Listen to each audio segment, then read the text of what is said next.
मेरे प्यारे साईं भक्तों, मैं आज आपके सामने अध्याय 48वां प्रारंभ करने जा रही हूँ, जिसका आप ध्यानपूर्वक श्रवण करें। अध्याय 48 सतगुरु के लक्षण। श्री सेवड़े और श्री सपेटकर व श्रीमती सपेटकर संतति दान। अध्याय प्रारंभ करने के पूर्व किसी ने हेमाड पंत से प्रश्न किया कि साईं बाबा गुरु थे या सतगुरु। इसके उत्तर में हेमाड पंत सतगुरु के लक्षणों का निम्न प्रकार वर्णन करते हैं। सतगुरु के लक्षण: जो वेद और वेदांत तथा 6 शास्त्रों की शिक्षा प्रदान करके ब्रह्म विषयक मधुर व्याख्यान देने में पारंगत हो तथा जो अपने स्वाच्छोवास क्रियाओं पर नियंत्रण कर सहज ही मुद्राएं लगाकर अपने शिष्यों को मंत्रोपदेश दे, निश्चित अवधि में यथोचित संख्या का जाप करने का आदेश दे और केवल अपनी वाक् चातुर से ही उन्हें जीवन के अंतिम ध्येय का दर्शन कराता हो तथा जिसे स्वयं आत्म साक्षात्कार न हुआ हो, वह सतगुरु नहीं, वरन जो अपने आचरणों से लौकिक व पारलौकिक सुखों से विरक्ति की भावना का निर्माण कर हमें आत्मानुभूति का रसास्वादन करा दे तथा जो अपने शिष्यों को क्रियात्मक और प्रत्यक्ष ज्ञान करा दे, उसे ही सतगुरु कहते हैं। जो स्वयं आत्म साक्षात्कार से वंचित है, वे भला अपने अनुयायियों को किस प्रकार अनुभूति करा सकते हैं। सतगुरु स्वप्न में भी अपने शिष्य से कोई लाभ या सेवा शुश्रूषा की लालसा नहीं करते, वरन स्वयं उनकी सेवा करने को ही उन्नत रहते हैं।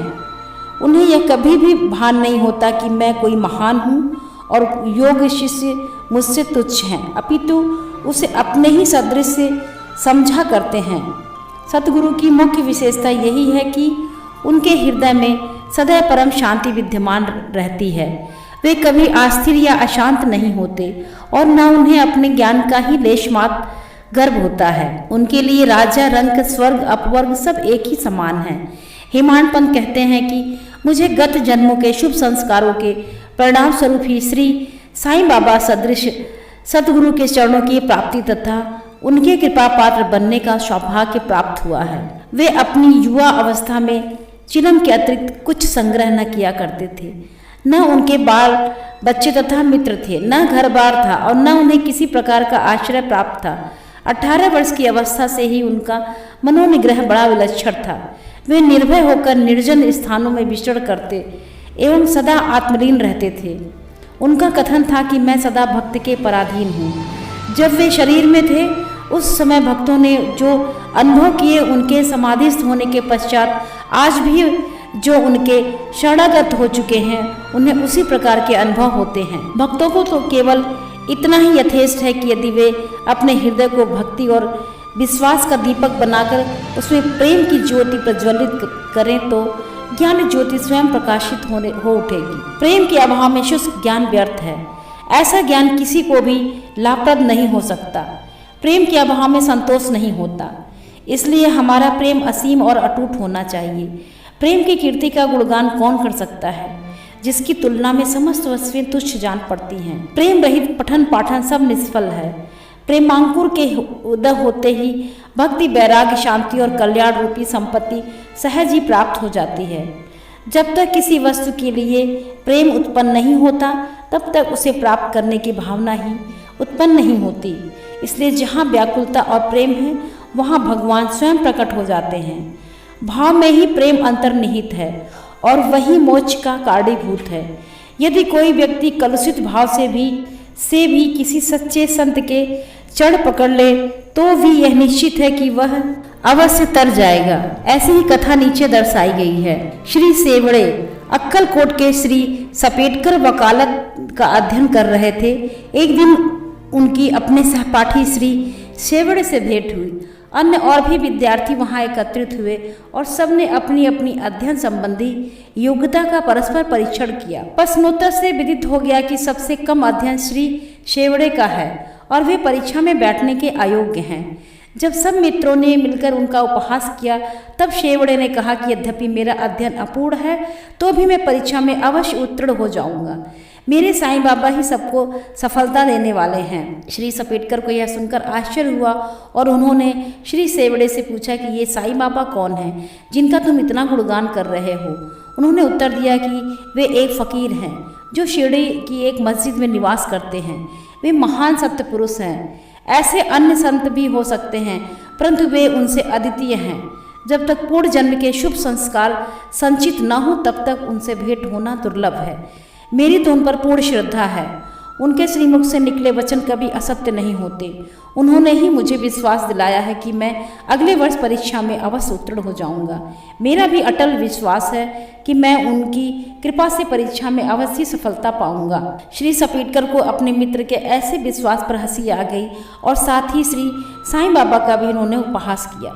भविष्य में जब शेवड़े दोनों परीक्षाओं में उत्तीर्ण हो गए तब सपेटकर को जानकर बड़ा आश्चर्य हुआ। श्री सपेटकर परीक्षा में उत्तीर्ण होने के पश्चात अक्कलकोट में रहने लगे और वहीं उन्होंने अपनी वकालत प्रारंभ कर दी।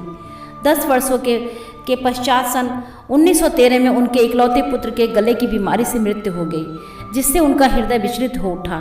मानसिक शांति प्राप्त करने हेतु उन्होंने पंढरपुर, गागड़पुर और अन्य तीर्थ स्थानों की यात्रा की, परंतु उनकी अशांति पूर्ववत ही बनी रही।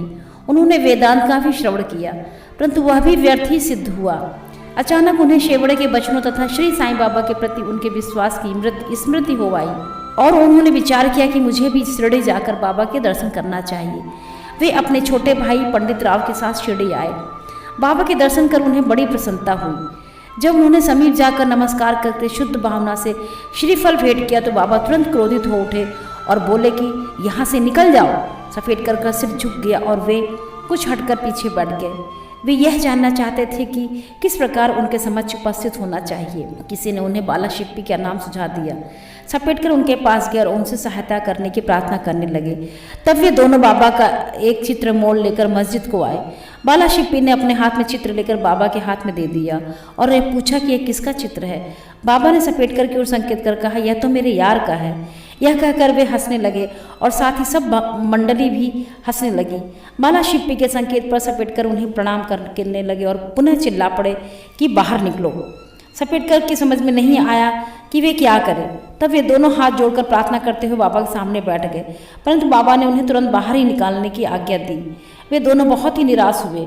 उनकी आज्ञा कौन टाल सकता था। आखिर सपेटकर खिन्न हृदय से शिरडी वापस चले आए। उन्होंने मन ही मन प्रार्थना की कि हे साईं, मैं आपसे दया की भिक्षा मांगता हूँ। कम से कम इतना ही आश्वासन दे दीजिए कि मुझे भविष्य में कभी न कभी आपके श्री दर्शनों की अनुमति मिले। श्रीमती सपेटकर 1 वर्ष बीत गया, फिर भी उनके मन में शांति न आई। वे गागड़पुर गए, जहाँ उनके मन में अशांति और अधिक बढ़ गई।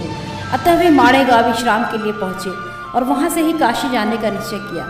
प्रस्थान करने के 2 दिन पूर्व ही उनकी पत्नी को स्वप्न हुआ कि वह स्वप्न में एक गागर ले लक्कड़ शाह के कुएं पर जल भरने जा रही हैं। वहाँ नीम के नीचे एक फकीर बैठा है, सिर पर एक कपड़ा बंधा हुआ है। फकीर उसके पास आकर कहने लगा कि मेरी प्रिय बच्ची, तुम क्यों व्यर्थ कष्ट उठा रही हो? मैं तुम्हारी गागर निर्मल जल से भर दूंगा। तब फकीर के भय से वह खाली गागर लेकर लौट आई। फकीर भी उसके पीछे पीछे चला आया। इतने में ही घबराहट में उसकी निद्रा भंग हो गई और उसने आंखें खोल दी। यह स्वप्न उसने अपने पति को सुनाया। उन्होंने इसे एक शुभ शकुन जाना और वे दोनों शिरडी को रवाना हो गए। जब वे मस्जिद पहुँचे तो बाबा वहाँ उपस्थित न थे। वे लेंडी बाग गए हुए थे। उनके लौटने की प्रतीक्षा में वे वहीं बैठे रहे। जब बाबा लौटे तो उन्हें देखकर उनकी पत्नी को बड़ा आश्चर्य हुआ, क्योंकि स्वप्न में जिस फकीर के उसने दर्शन किए थे उनकी आकृति बाबा से बिल्कुल मिलती जुलती थी। उसने अति आदर सहित बाबा को प्रणाम किया और वहीं बैठे बैठे उन्हें निहारने लगी। उसका विनम्र स्वभाव देखकर बाबा अत्यंत प्रसन्न हो गए। अपनी पद्धति के अनुसार वे एक तीसरे व्यक्ति को अनोखे ढंग से एक कहानी सुनाने लगे।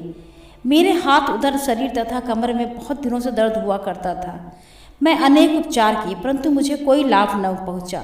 मैं औषधियों से ऊब उठा, क्योंकि मुझे उनसे कोई लाभ न हो रहा था। परंतु मुझे बड़ा आशंका हो रहा है कि मेरी समस्त पीड़ाएं एकदम ही जाती जा रही हैं। किसी का नाम नहीं लिया गया, परंतु यह चर्चा श्रीमती सपेटकर की ही थी। उनकी पीड़ा, जैसा बाबा ने अभी कहा, सर्वथा मिट गई और वे अत्यंत प्रसन्न हो गईं। संतति दान।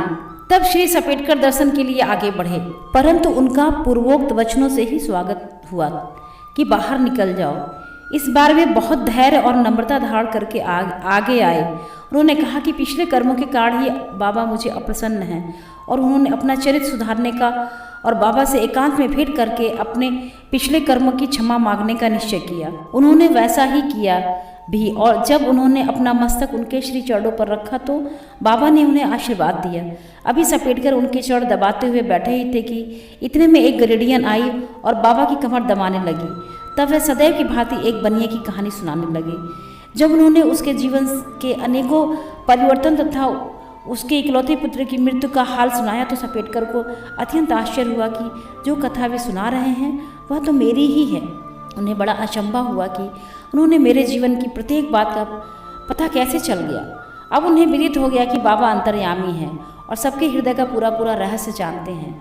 यह विचार उनके मन में आया ही था कि गरेडियन से वार्तालाप चालू रखते हुए बाबा सपेटकर की ओर संकेत करके कहने लगे, यह भला आदमी मुझ पर दोषारोपण करता है कि मैंने ही इसके पुत्र को मार डाला।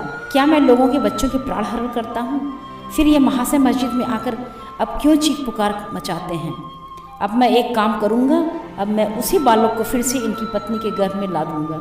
ऐसा कहकर बाबा ने अपना वरद हस्त सपेट करके सिर पर रखा और उसे सांत्वना देते हुए कहा कि ये क्षण अधिक पुरातन तथा पवित्र हैं। जब तुम चिंता से मुक्त होकर मुझ पर पूरा विश्वास करोगे तभी तुम्हें अपने ध्येय की प्राप्ति सिद्ध हो जाएगी। सपेटकर का हृदय गदगद हो गया। तब अश्रुधारा से उनके चरण धोकर वे अपने निवास स्थान पर लौट आए और फिर पूजन की तैयारी कर नैवेद्य आदि लेकर वे सपत्नी मस्जिद में आए। वे इसी प्रकार नित्य नैवेद्य चढ़ाते और बाबा से प्रसाद ग्रहण करते रहते। मस्जिद में अपार भीड़ होते हुए भी वे वहां जाकर उन्हें बार बार नमस्कार करते थे। एक दूसरे से सिर टकराते देखकर बाबा ने उनसे कहा कि प्रेम तथा श्रद्धा द्वारा किया हुआ एक नमस्कार ही मुझे पर्याप्त है। उसी रात्रि को उन्हें चावड़े का उत्सव देखने का भी सौभाग्य प्राप्त हुआ और उन्हें बाबा ने पांडुरंग के रूप में दर्शन दिए। जब वे दूसरे दिन वहां से प्रस्थान करने लगे तो उन्होंने विचार किया कि पहले दक्षिणा में बाबा को 1 रुपया दूंगा और यदि उन्होंने और मांगे तो अस्वीकार करने के बजाय 1 रुपया और भेंट चढ़ा दूंगा। फिर भी यात्रा के लिए शेष द्रव्य राशि पर्याप्त होगी। जब उन्होंने मस्जिद जाकर बाबा को 1 रुपया दक्षिणा दी तो बाबा ने भी उनकी इच्छा जानकर 1 रुपया उनसे और मांगा। जब सपेटकर ने उन्हें सहर्ष दे दिया तो बाबा ने उन्हें आशीर्वाद देकर कहा कि यह श्रीफल ले जाओ और इसे अपनी पत्नी की गोद में रखकर निश्चिंत होकर घर जाओ। उन्होंने वैसा ही किया और 1 वर्ष के पश्चात ही उन्हें एक पुत्र प्राप्त हुआ। 8 मास का शिशु लेकर वे दंपति फिर शिरडी को आए और बाबा के चरणों पर बालक को रखकर इस प्रकार प्रार्थना करने लगे कि हे श्री साईनाथ, आपके ऋण हम किस प्रकार चुका सकेंगे। आपके श्री चरणों में हमारा बार बार प्रणाम है। हम दिनों पर आपने सदैव कृपा करते रहिए, क्योंकि हमारे मन में सोते जागते हर समय न जाने क्या क्या संकल्प विकल्प उठा करते हैं। आपके भजन में ही हमारा मन लीन हो जाए, ऐसा आशीर्वाद दीजिए। उस पुत्र का नाम मुरलीधर रखा गया। बाद में उनके 2 पुत्र भास्कर और दिनकर और उत्पन्न हुए। इस प्रकार सपेटकर दंपति को अनुभव हो गया कि बाबा के वचन कभी असत्य और अपूर्ण नहीं होते। अध्याय